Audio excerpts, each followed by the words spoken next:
Саламатсыздарбы? 11 каналында аба ырайы тууралуу маалымат. Аны мен Гүлүм Эркинбек кызы тааныштырам. Кечээ айткан аба ырайы тууралуу бул жолубуз туура чыкты десек болот. Себеби бүгүн Бишкекте күндүн бети көрүнбөй, күн бүркөлдү. Ал эми Борбор Азия өлкөлөрүнүн көпчүлүк аймагында картада көрсөтүлгөндөй жаан жаап, тоолуу аймактарда кар жаап атат. Бул жаан-чачын бизге кайдан келди? Ал Орусияда пайда болгон чоң циклондун таасири. Ага орустар Артемий деп ат коюшту. Артемий батыштан соккон шамалдын күчү менен чыгышка карай жүрүп, анын бир бөлүгү Казакстан аркылуу өтүп, бизге да таасирин берет. Эми эртең бул циклондун бир бөлүгү Борбор Азиянын кайсы өлкөлөрүнө жетет? Бул тууралуу кененирээк айтсак. Бул жаандуу циклон Казакстандын түштүгү аркылуу Кыргызстанды кесип өтүп, Ак Суу шаарына да жетет. Кыргыздар жашаган Үрүмчү шаарына болсо таасирин тийгизбейт. Себеби ал Казакстандын түндүгү менен чектешкен үчүн бул жерде жаан жаашы күтүлбөйт. Артемий циклонунун бир бөлүгү Казакстандын түштүк тарабынан өшөрүлөт. Мисалы, Борбор шаары Астана өлкөнүн түндүгүндө жайгашкан үчүн бул жерде жаан жаабайт. Жаан өлкөнүн түштүгүндө жайгашкан Алмата шаарында жаайт. Өзбекстанда да жаан-чачындуу күндөр уланууда. Фергана өрөөнүндө бүгүн жааган жаан эртең да жаайт жана качан токтоосу белгисиз. Мындан айырмаланып, Ташкентте бүгүнкү жаан эртең токтоп, булуттар таркап, күндүн бети ачылат.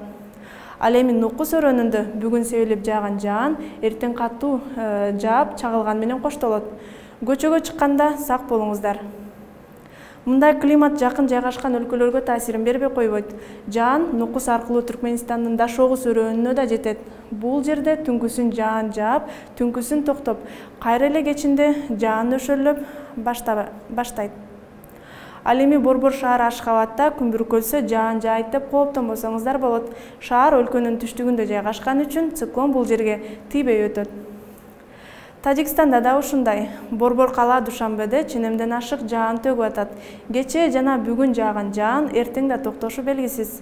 Хорок өрөөнүндө да ушундай климат. Бул жерде да бир жума бою жаан токтобойт. Ал эми Баткен менен чектешкен Ходжон шаарында күн бүркөлүү болуп, жаан жаашы белгисиз. Узакка созулган аномалдуу жылуу аба ырайынан кийин Кыргызстанда аба ырайы кескин өзгөрүлөт. Мындан ары көпчүлүк аймактарда суук тарта баштайт.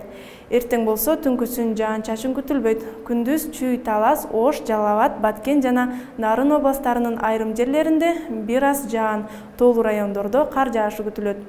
Ысык Көл областында жаан-чачын күтүлбөйт. Тоолуу аймактардын автожолдору тайгак болот. Түштүк батыштан соккон шамалдын ылдамдыгы секундасына 4-9 метрден, кээ бир райондордо 14 метрге чейин жетет.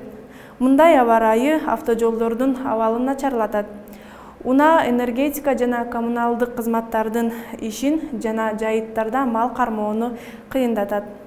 Ошон үчүн суук кышка камыңыздарды көрүп баштасаңыздар болот. 11 каналында аба ырайынан кабардар болуп туруңуздар. Көрүшкөнчө.